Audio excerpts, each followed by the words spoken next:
shatter into div D chat as soon as I can click properly. Unfortunately, my editing skills not so great, so I'm not going to have this part trimmed off the video, so I apologize. I should have thought of that quickly before I hit go. Oh, CCS Heroes, there's the Twitch. Copy, boom, get me into div D at TDR.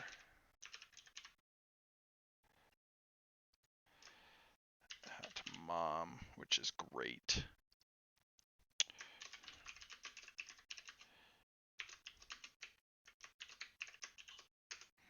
Alright, y'all been pinged. I hope you get it. If not, you can catch this later. Sadly, because this is on an old patch. Prepare yourselves for battle, heroes. Scratch that. 0.71 for Ollie OBS worked here with how I launched it properly. So, over here on the side of the Martyrs, I realize it's Martyrs of Moratorium, but I'm going to be turning some of this down.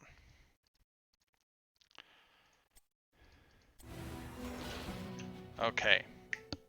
On the side of Martyrs of Moratorium, which we will be calling the Martyrs, and for the Devil's Rejects, you're probably going to be called the Rejects. So unfortunate there, but it's the short version of each. So we have Crypto Knight on the Garrosh. We have Bearden Baron on the Anduin.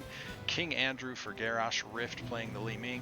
Up top here, we've got Jakuval on the Gazlo. Hebrew Hammer on the Malthael. Here on the bottom for the Devil's Rejects, we have Satan Saves on Anubarak. Symbolic on the Asmodan.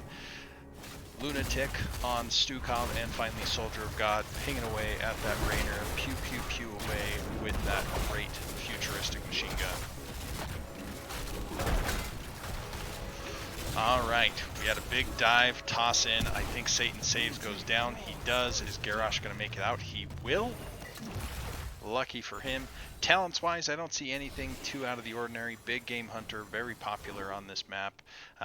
Viciousness to have that abilities reset.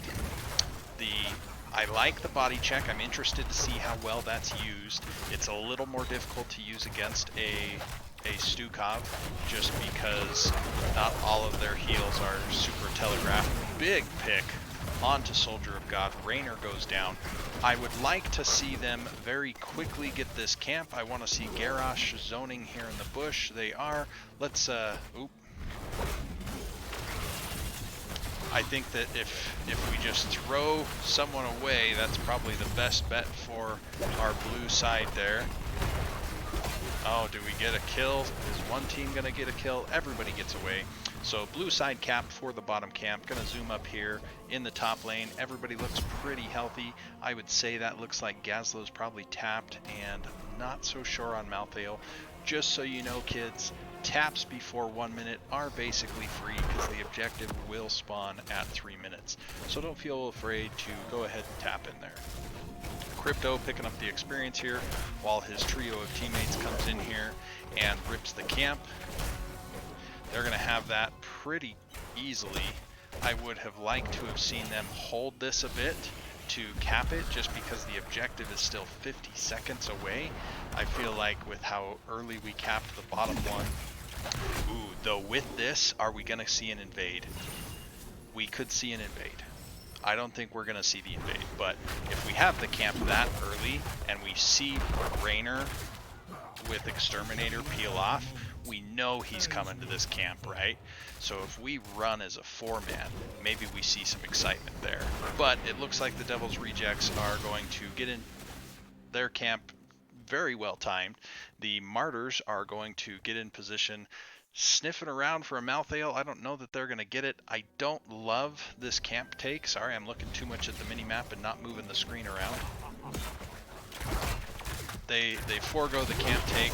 I would have liked to see especially Greymane right away on this Immortal, being the single fastest race that they have. If you want to have Anduin pick up the waves because he can come in and safely grab that, sure. So the Devils do get a very good situation for them. They very much focused on that. Raynor going pew pew, all sorts of ham.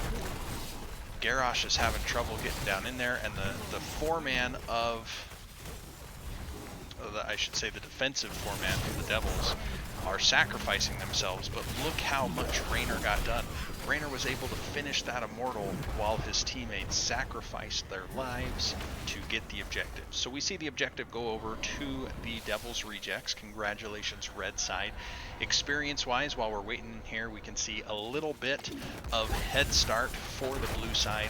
A lot of that being minions because they got that extra wave. Again, I would have liked to have seen them go in and get on that Immortal a little bit faster. Anduin, not being a big racer, could have grabbed some of the experience clips perhaps if they really wanted that. Seven's coming online. We see this. The Immortal didn't have a lot of backup, and so it's got a cannon tower. It's going to finish the gate. Ooh, it didn't finish the gate. All right, well, caster curse, I suppose, but it's a gate, not the core. So solid defense from the side of the Martyrs.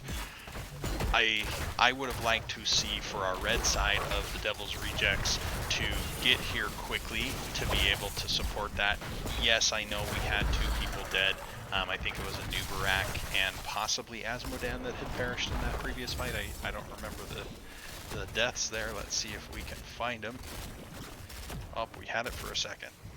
It wasn't Asmodan because he is in fact alive, so it must have been Malthael. And that big slam, solidly executed combo by our Garrosh Crypto Knight, but he is paying for his efforts there quite a bit. We do see that low blow from Stukov and just the insane damage it can pump out. All that being said, the Martyrs have picked up the top camp. Malthael sniffing around down here. Hebrew Hammer, I've played with him and against him. Very solid player.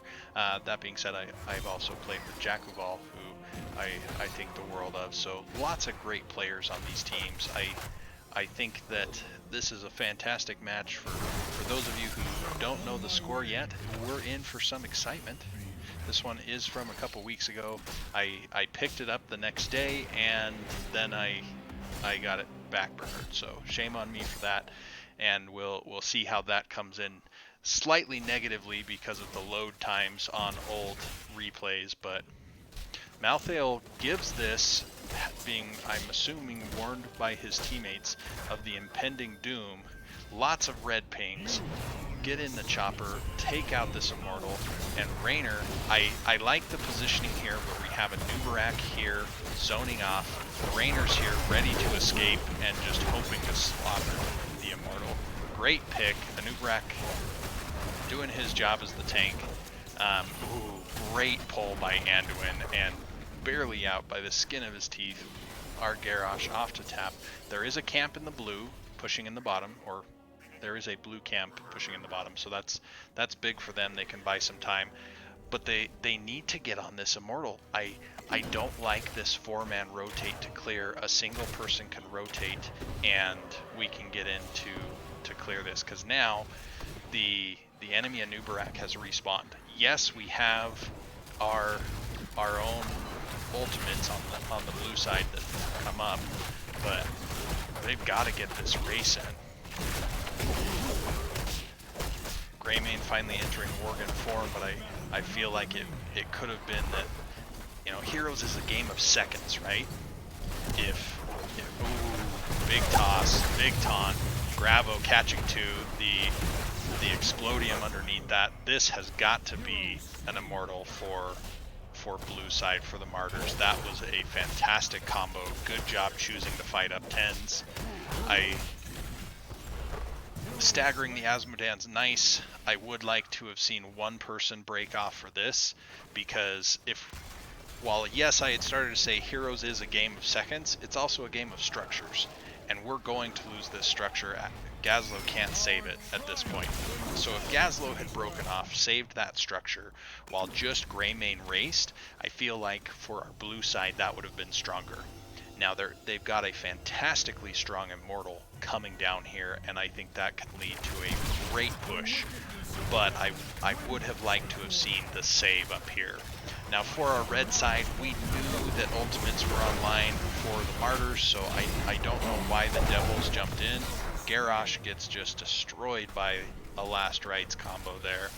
And at this point, our blue side has to kind of just take the soak and call it good. No front line here in the bottom to be had. Anduin is really only a tank in cinematics, and we'll see what the Devil's Rejects do with this. Same idea here. We just got a kill. The tank is down. We cleared this. We have a Nubarak that spawns beetles. I think I would have liked to have seen for the Devil's Rejects that they just hunker into this fort and just clobber the wall. Maybe we're not going to get the fort, but we make sure there's no cannon towers and we start getting some structure damage onto that well, because every time we get a kill, we want to get a structure for it. Great mount by the Garrosh. Sadly, the light bomb whiffed with the big slap back from our Stukov.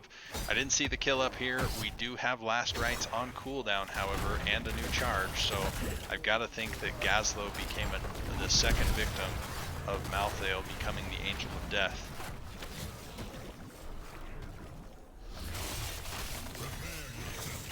Alright. A little bit of posturing down here. I see the camp top taken by Malthael. I think that was a very safe choice considering, because you don't want to get too far out, but I also feel like if his teammates had been able to warn him, he could have cleared one more camp down or wave here, and the pressure isn't going to be that big, but the little bit of an experience lead that you could catch up there, or I guess not lead, but gap that you can close, because we do have the rejects slightly behind on experience. And the fighting down here, I think, is an odd choice. We know that Malthael is racing. We can see Gazlo up top, and the Devil's Rejects take a 4v4 under the tower. Now, they're going to finish the fort because of demonic invasion. In all things, ultimates are balanced, right? And Malthael, who is not the best racer, now has nearly half of this down. A dunk by Asmodan, trying to pick it up, not quite successful. Another Last Rites kill. Malthael just stacking that up, down to a minimum of 20 seconds. I'm interested to see if we get there. Oh, Rift is going to be toasted by the Rainer. Tough one there. Li Ming, of course, not known for her excellent health pool, and Rainer just being able to give chase there. He did take Giddy up, which means he is naturally 8% faster and 16% faster with his ult. This is going to be a massive immortal for the Rejects. They are doing very well. They've got the camp behind it.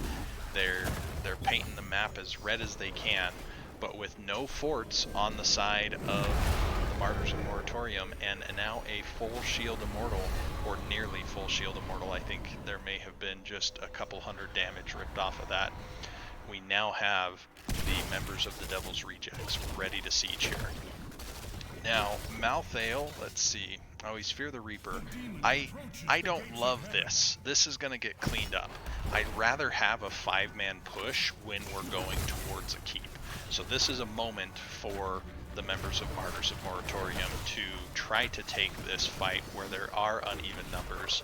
The great Stukov silence there.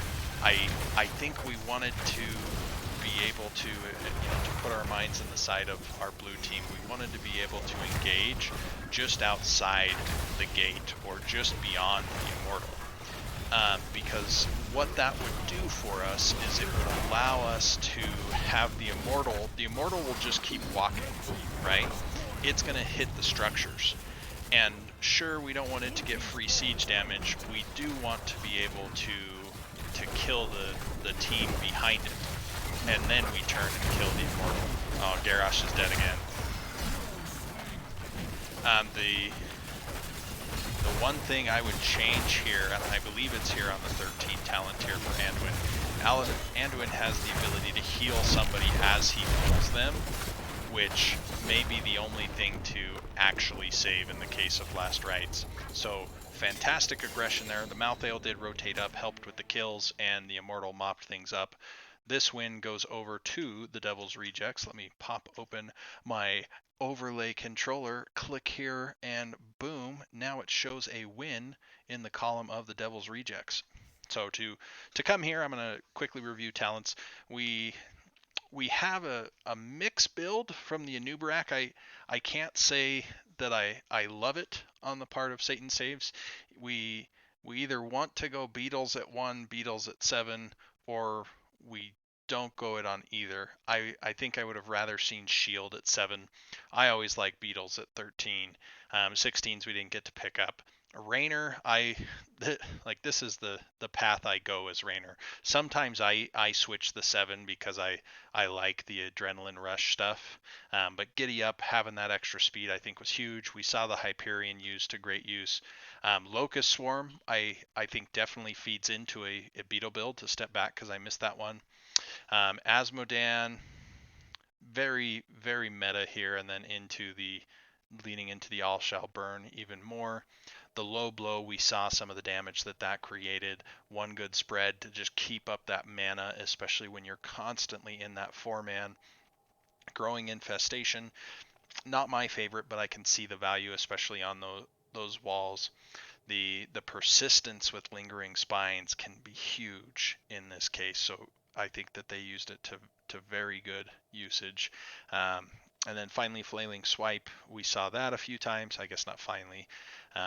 The level 16s were so limited that really we don't need to spend much there.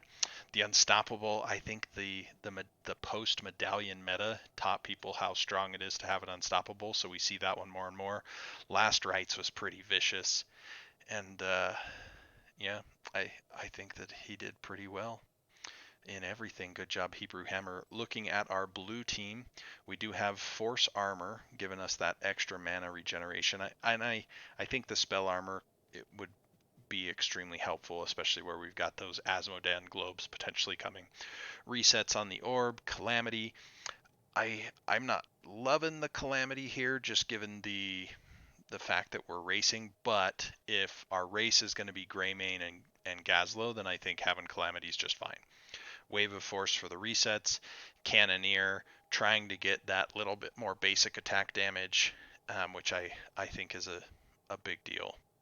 Although I guess it says it deals spell damage instead, but the increased basic attack rather than physical. Greymane, very standard. This is a little bit different here with the thick skin, but I think it's fine to help Greymane survive. Quicksilver, I would have gone all the way. Cursed Bullet, I think you could have gone for either the opening move or the finishing move. And the On the Prowl, I think, is fantastic. Big Game Hunter, I like. The Rocket Socket, I think, is just fine. I feel like any of Gazlowe's 4s could have worked in the scenario pretty well. More scrap for each hero. Big, especially when you've got that big game hunter just constantly getting that maximum scrap, being able to put out more and more turrets. We saw the Grabo Bomb come in. We did well there. Unfortunately, we weren't able to use it enough in more of the engagements, and the additional attacks I think can be big. Anduin, the one that I would change is the heal here at 13 on the pole. Bold strategy, we didn't really get to the late game where we were able to counteract the negatives of it, so either way it would have been fine. Renew, I believe, is the biggest one there currently. I'm a big Divine Star fan. I kind of lean into that. And then very, very much a build that Valk would take here. I don't know that we got big value out of the body check. It really shines in late game fights when you compare it with Inner Rage, but it's an extremely great tanking talent to help with those kills. I do think that the potential for the other ult for Anduin to have the Holy Word Sanctuary or I think they call it salvation in this game. Holy Word salvation could have been a big thing, but the trouble is, and this is a question from Rift and chat, the trouble there is we have 2 stuns from a Nubarak, we have a silence from Stukov, we have a knockback from Raynor. Maybe I'm a holy nerd, Imran. I do play a few paladins and priest types in the World of Warcraft. So, but great game by both teams. Let's go ahead and load up the next one. I did make sure to download games 1 and 2 right away so that we could keep things rolling. I'm not very good with scene changes, so unfortunately we're going to be stuck at a black screen for a moment.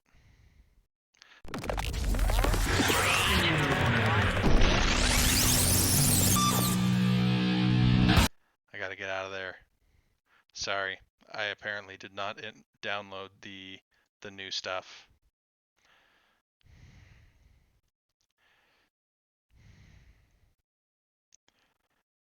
And man, old replays take forever to load. And sorry for the black bar at the bottom of the screen, folks. I have not finished figuring out how to set up everything, so it's a little bit off.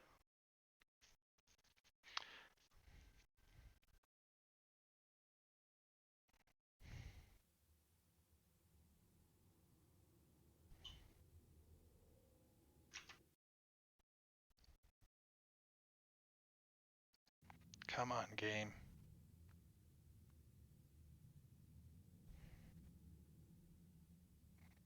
This is taking its sweet time. Valk needs to eventually invest in a solid state drive because his computer's getting a little old now. This part's not helping in any. I'm just staring at some cloudy sky. Alright, well, let's exit out. Let's relaunch Heroes in its entirety.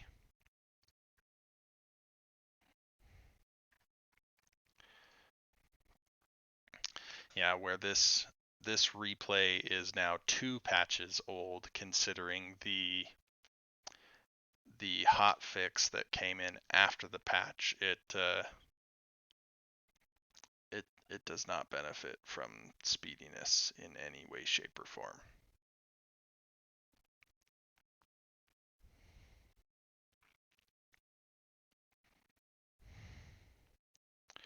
I should have done like a print screen of the talent screen while I was loading through. But here we go. We're loading back into Heroes of the Storm.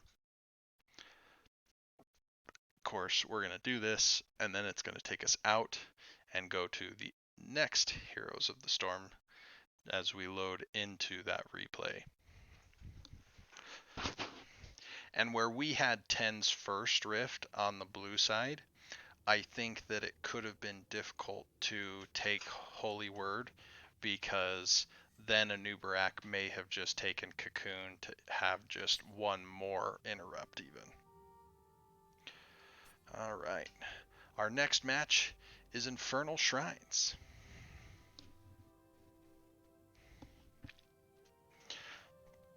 See, by making sure that every time I go into a replay cast, I only have 2 replays showing, you don't know if it's a 2-game set or a 3-game set. If I had a 3rd replay showing, you would know.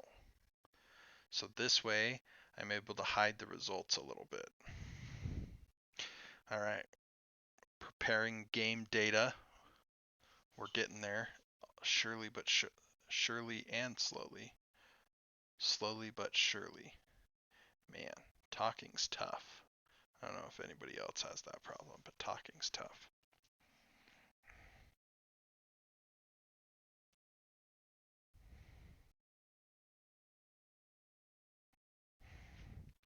Alright, we're now on our 2nd stage of loading.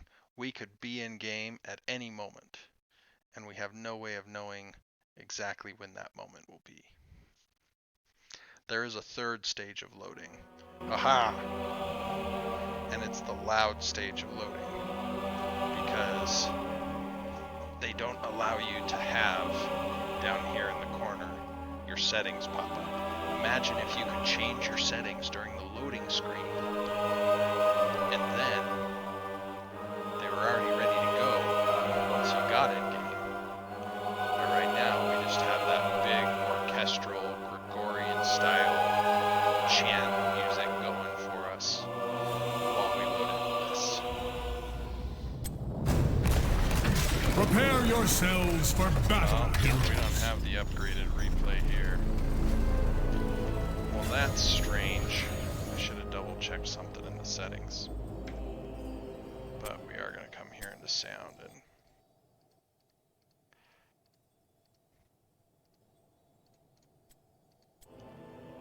all right. So over here on our blue side, we have Bearded Baron on the Deckard. Get off of this. We have Dauntress on ETC. There we go. Now we finally clipped this. Rift on the Maiev. King Andrew on the Phoenix. Up here on the Deathwing is Jakubal. Over here on our red side for the Devil's Rejects, Satan Saves on the Anduin. Hebrew Hammer on the Sonya, it appears. Symbolic on the Tassadar. Soldier of God going from Raynor to Tychus. How's that for a reverse of fates? And Lunatic reprising his role as the Stukov. We're going to zoom this out a bit. We do nicely have our talents up here. However, with my overlays, you're only going to see the first few levels of talents. So, big root. Umbral Bind to match. I don't know that Rift gets away with a lot of health here. A couple of potions from Deckard. Deathwing up here picking up some experience. Go, Dragon, go. Sonya coming up here. Is Sonya slam build? Tough as nails to start. So no free slams. I do think that she may be going into a whirlwind build, which Deathwing is going to find difficult to stop. Yeah, can't do that.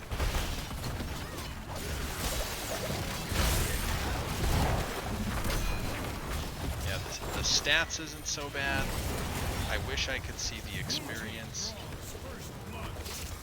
Varian not quite being a hero here.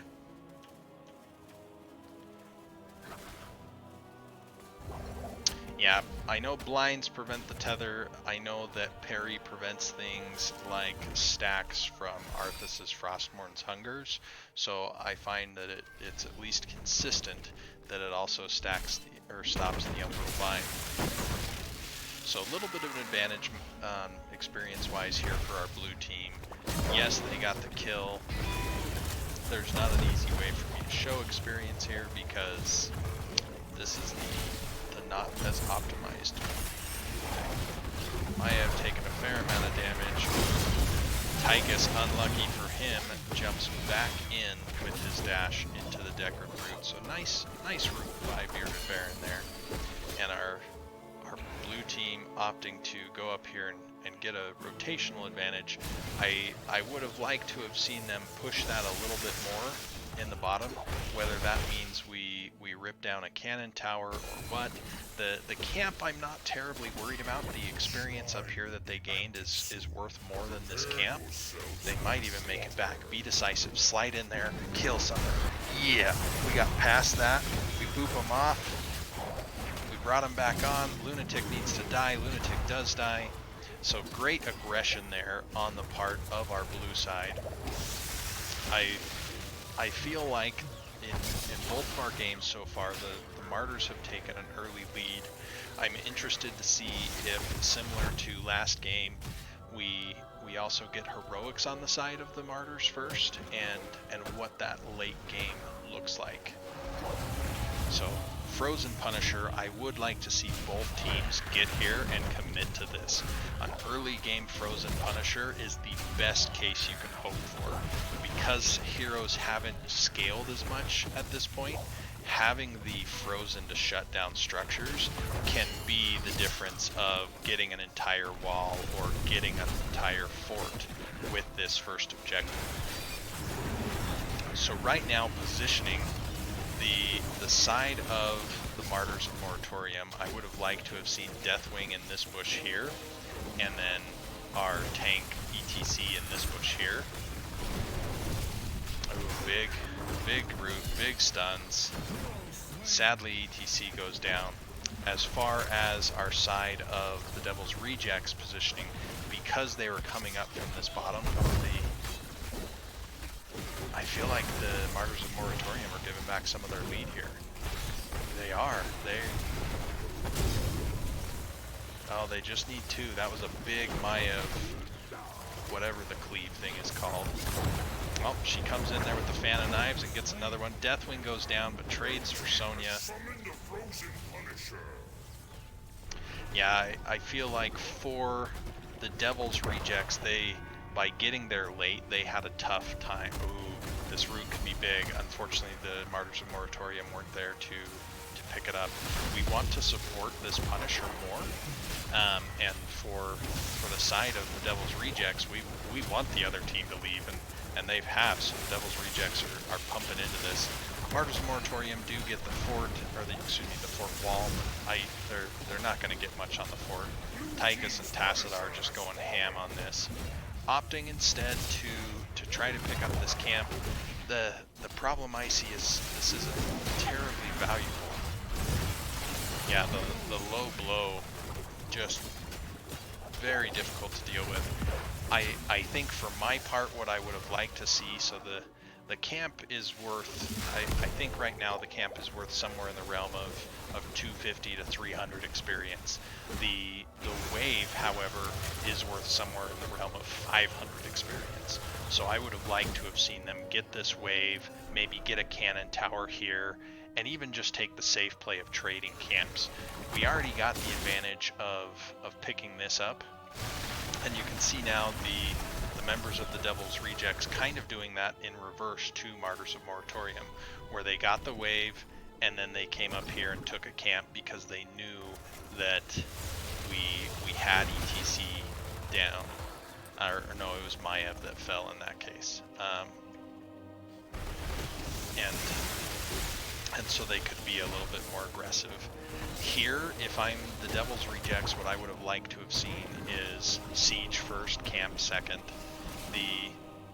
The fact that we know that they're up here, we can rip down a cannon tower and then take a camp, which is going to be a big deal. It looks like Stukov. Yep, similar build for Stukov so far. Oh, big slide, big root, big umbral bind. Ooh, the 10's coming online, and the great disengage by the Tassadar with that black hole. The low blow from Stukov, again taking Maiev down. Again, I would like to see for the side of the Devil's Rejects here, we just got a kill, and everyone looks pretty healthy. But instead of sieging down this fort, which was gonna be relatively easy to do. Yeah, Soldier of God, I hate this. If you watch this later and you don't like my comments, I understand, but what if we had used Odin down here instead of here in the bushes? Like, I don't even know if we're gonna finish a cannon tower. Alright, I think we're gonna finish a cannon tower. So a few changes that I would make there for our red side. Overall, they've evened up the score as far as deaths. They have evened up the score as far as walls, even being ahead down here in the bottom. I do feel like they could have gotten more done here on this fort and used that same Commandeer Odin 10-15 seconds earlier, which means of course it's up 10 to 15 seconds earlier. Deathwing in the air, big silence under the ETC, he goes down. ETC is a very, I think, very tricky tank right now because of, and Hebrew Hammer just chasing down Phoenix. I'm friends with Andrew, but I hate Phoenix, so, you know, I'm torn. Which way do I go there? But Hammer just using those those mean old axes from the Warcraft universe on that Death Knight Sonya. Tassadar in here with that level 4 shield, you can see constantly getting health, constantly frying these guys. The members of the Devil's Rejects pumping damage in down here, getting some siege. The Mortar Punisher coming through. This fort's now at half health. Tyke is still going pew pew pew with his big old Super Soaker water gun. Big pull by the Maiev, but the ETC getting just jumped on by this John Cena. So fairly minimal damage into the Punisher right now, but the fort is going down. So with 81% health on this Punisher and level 13 secured, I would like to see the members of the Devil's Rejects take this wall, probably even put some major hurt into this keep. Deathwing flying right now, Maiev here trying to desperately catch up to those level 13s, but the trouble is right here, if we're not here and forced to defend, this keep is forfeit. So the keep's gone. There's not a prayer in this world that would save that keep. I don't think the core is going to be gone. I'd like to see the Devil's Rejects run away, smirking with their victory, which that is what they are doing here. Members of Martyrs of Moratorium cleaning up the map, looking at these big waves of experience that they would just love to have those globes to get that 13. Devil's Rejects going to hit 14 before the members of the Martyrs of Moratorium hit 13. I would like to see the Devil's Rejects go a bit more aggressive than this. This camp is really not likely to do anything, but if you could get a fight before Martyrs of Moratorium were 13 and force that to happen, now you make it so that you get to take this of theirs, or you get to take the fort of theirs, where this double camp is very safe, and safe is good sometimes. Other times, safe is boring and invites the opposing team back into the game. So painting the map red a little bit. Now it's okay to be safe because the opposing team showed their hand of where they are, of they don't have any camps to take, and so now we have the Martyrs of Moratorium chasing the Devil's Rejects around the map. The Devil's Rejects taking a wall, which this is where the next Punisher is going to be if they can repeat what they did last time. Umbral Bind with the disengage, ETC is a move and dance floor, and Sonya is just ripping apart the squishies of Phoenix and Deckard. Deathwing's trying to get out. The percent damage that both Sonya and Tychus can bring, even Tassadar can get there with thermal lance, but this is huge for the Devil's Rejects, because now they have this open fort. The Punisher's going to go right onto a keep. If they have a big team fight win, this will end the game. The Devil's Rejects are up 16s, and so they are looking to put more hurt onto the Martyrs of Moratorium. Dauntress slides in, gets a pushback, using those resets from Mike Check at level 13, trying to get his heroic back up. We're down to just 20 seconds. Is this cannon tower going to fall? I believe that it will. The next wave is coming in, and we see a black hole. Phoenix teleports away. His shields will regen relatively quickly because fair hero things. Deathwing, however, not so lucky, does go down, and even though they're fighting under this keep, they're doing a fantastic job of just being brutal here. The ETC gets away, the Maiev is down here, again just desperately trying to catch up. I missed this here, but I don't know if it was a grenade or a spray and pray that may have finished off the ETC, but now we're up 16s. We've got 2 people dead. We've got a shrine active. I don't like this aggression necessarily, just because I feel like we've got an open core. Bring the Punisher in, and I particularly don't like the aggression if we stand in the fire.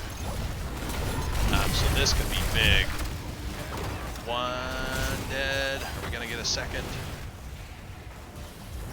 So big everybody press R on the side of Martyrs of Moratorium, even just picking up the 1 kill on Stukov now means that if they can get there and force this objective's going to take a fort. It's late enough game right now at the 13-minute mark that this objective is going to take this top fort. Oh, big mosh.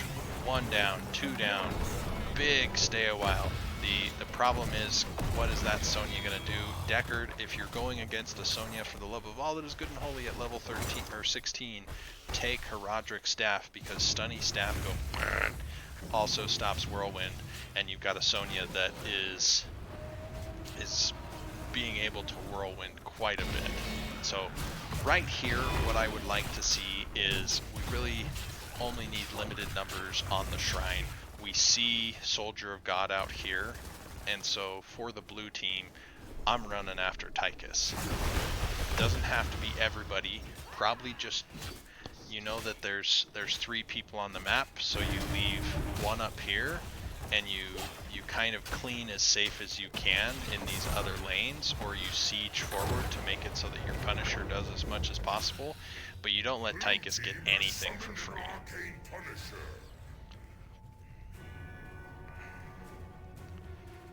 So the members of the Martyrs of Moratorium deciding to leave the Punisher to its own devices and see what they can get done cleaning up, trying to stop this double camp from taking a fort, and also stop the bottom camp and triple catapults from getting core pressure. Unfortunately, given the layout of the map right now, I think that was something that they kind of had to do. If they didn't have a kill, they had to play some cleanup. So this Punisher finishes half the wall and about 1/3 of the fort.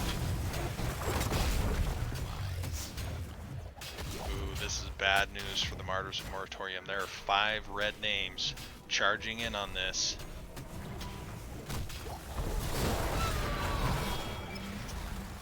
So the camp is capped. Oh, it was almost a 5-man mosh. If I'm the Devil's Rejects, I say I don't even care about this camp, and I either force core, which is a little tricky, you want to hit 20s first, or I like this, they finish off this mid fort. The next shrine has shown that it's going to be mid and mortar, and so if we can soften this up, and the enemy team has 2 lanes that they've got to worry about cleaning, and we've softened up the mid fort. Alright, we see some R's going out. We see a big Molten Flame, but Deathwing does go down. Ooh, Varian alive by the skin of his teeth. Maiev trying to trade well. Ooh, Hebrew Hammer coming in. Big spear on the Phoenix. So 3 for 3 in that fight. Varian extremely low, but does sneak away. Deckard with being one of the highest wave clear healers. That's not true. But he is up here keeping this wave at bay. You can, given things like using Sapphire and then Emerald to be able to pump up your cube damage, clear decently well, but it's never going to be fantastic. And the Scroll of Stone Curse, it doesn't work on minions. You have to have the heroes in there, but the nice thing here for Martyrs of Moratorium is that the waves are all on their side of the map, and so that means they're able to close the gap on 20s.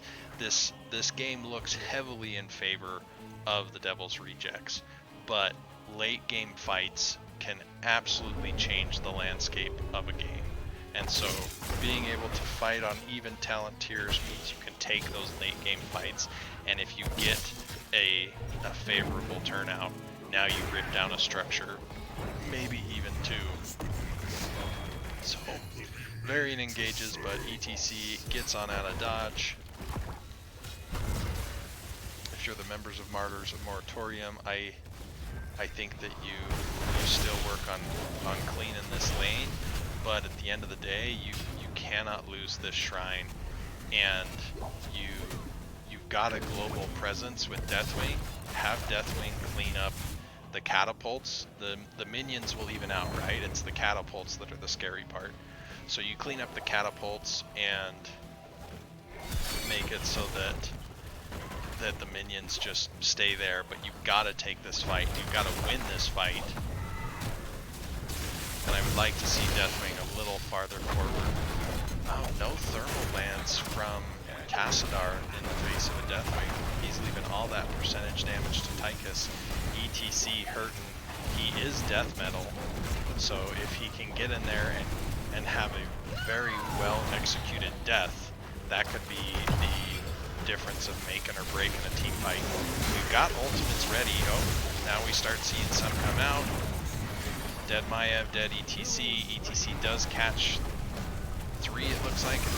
Tychus was on the edge, but this one's over, folks. Unfortunately, with the spear throwers and the catapults here, the deaths there, the game will be over before the Punisher even marches in lane. And there we go. So, tough one for the Martyrs of Moratorium. This one did go over to the Devil's Rejects. Congratulations to them. Well played on both sides. Sure, are there learning points? Absolutely. We could look at even games in CCL or HGC and find learning points, but well done on the part of both teams. Here we go, looking at talents. ETC, fairly standard throughout. I think there's value all throughout. I do think Showstopper's value went up with the baseline armor nerf to ETC. I myself am a huge Imposing Presence fan, but all of his 16s are good. Showstopper can feel a little bit like a trap because it's incentivizing you to use it forward rather than diagonally, and not when just getting ready to kill someone. Respect the Elderly. I think that this one has the ability to just absolutely swing team fights. The fact that Stay a While is not on cooldown makes me think we probably could have ripped that a little bit sooner and got more done that way. We see the Fear from Deathwing. We see the Unconquerable Spirit letting Phoenix cheat death. And we saw some great damage numbers throughout here. You know, there's Phoenix in the 60s, Maiev with just tons of siege damage, holy smokes. 60s on Deathwing, 60s on Tychus. I'm actually surprised at the Varian numbers just with the taunt and overpower combo, but overall he did extremely well. And somewhat a low death game throughout. ETC got picked on a few times, unfortunately with how telegraphed Mosh is by design because of how powerful it is. It's something that the other team will often make sure they hold something for to be able to disrupt the ETC, and we saw several of those black holes going out on ETC during the match. Auto attack Tassadar, which, let's face it, that's how I would play it. I'm surprised no thermal lance with the Deathwing there, just push him away. Relative safety here for Tychus. I'm always scared by the combination of That's the Stuff plus In the Rhythm, but Tychus played very well, pumped out a load of damage for his team, and I think they did great. Big red button, gotta love it. Sizzling attacks for even more of that percentage damage. Stukov went through a very similar build this time. I would almost say to take the ult upgrade. Top off's just a little tough. Sonya going somewhat Whirlwind focused. I suppose she could have taken Whirlwind here at 4, but the Shattered Ground did allow her to access the back line a little bit more on those slams. And so a little bit of mix between slam and Whirlwind build. Let's see, did we miss anybody? Oh, I suppose we didn't talk about Maiev yet. This is a very European build for Deckard, probably until here. There, oftentimes you'll see the area heals one. I can't even think of what it's called, but it goes on your trait. But it's like the Blessing of Knowledge or whatever. Here again, versus a Sonya, I would have loved to have seen Heraldric Staff for the stun. And then Maiev we saw some great damage out of the Maiev. If you are going to PvE, which it's tough to know if you are going to, Naisha's Memento, of course, helping out there, but we saw some great things. Unfortunately, in this one, it didn't come together for the Martyrs of Moratorium, but fortunately for the Devil's Rejects, they got a 2-0 victory. So congratulations to them. We are going to wrap up the cast now. Thanks everybody for checking this out, and we'll see you in the Nexus. Bye.